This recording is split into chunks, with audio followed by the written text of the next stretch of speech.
All right, let's dive into some Pittsburgh Steelers football. Before we talk about week 2 of OTAs and what we're looking for in week 3 of OTAs, Nick, I'm going to send it down to you. A couple of news and notes for the day. Well, I know you guys are big bettors, and head of football trading for Caesar Sportsbook, Joey Fiesel, says a lot of people are in on the Pittsburgh Steelers as of right now as far as the win total market. Quote, ever since the Steelers got both quarterbacks, there's been heavy interest in the Steelers going over their win total. We opened at 7.5 wins, and now it's been bet up to 8.5. It's a real love affair with the Steelers so far. So where are you guys at on the Steelers win total right now? Over or under 7.5 wins this season? I mean, I think over and under 7.5 it's tough to bet under when it comes to Mike Tomlin. I think 8.5 is even a tough bet when it comes to Mike Tomlin, but they do have maybe the toughest schedule in the NFL. Steven, I'm gonna let you talk first. What's your thoughts on the 7.5, even the 8.5 over under?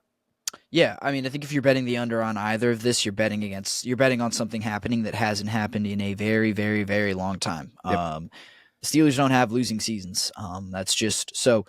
You can talk about the schedule all you want, but there aren't, in my mind, 10 losses on the schedule. I mean, like I just did a quick run through before we recorded, and I don't think they're losing to the New York Giants. I don't think they're losing to the Washington Commanders. I don't think they're losing to the Denver Broncos or the Chargers.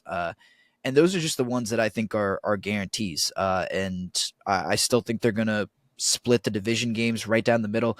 You just do the math a little bit, and you see 8 wins pretty easily. So I sit very firmly on the over there. I think it'd be pretty silly to take the under. That's just not. It just doesn't happen. Like it's a really simple analysis of it. But if you're taking the under, you're betting on the Steelers having a losing season, doing something that they just don't do ever, even at their worst. They just don't do that. No.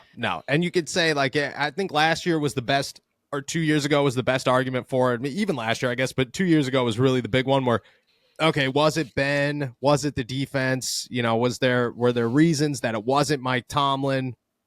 No, it was Mike Tomlin. It's been Mike Tomlin. Mike Tomlin is the thing. And you could have your criticisms about Mike Tomlin not being a playoff coach or struggling, or you got to win playoff games, so on and so forth, mediocre, win, whatever. We're talking simple bets, over, under. There are 2 reasons that you always ride with the over with the Pittsburgh Steelers.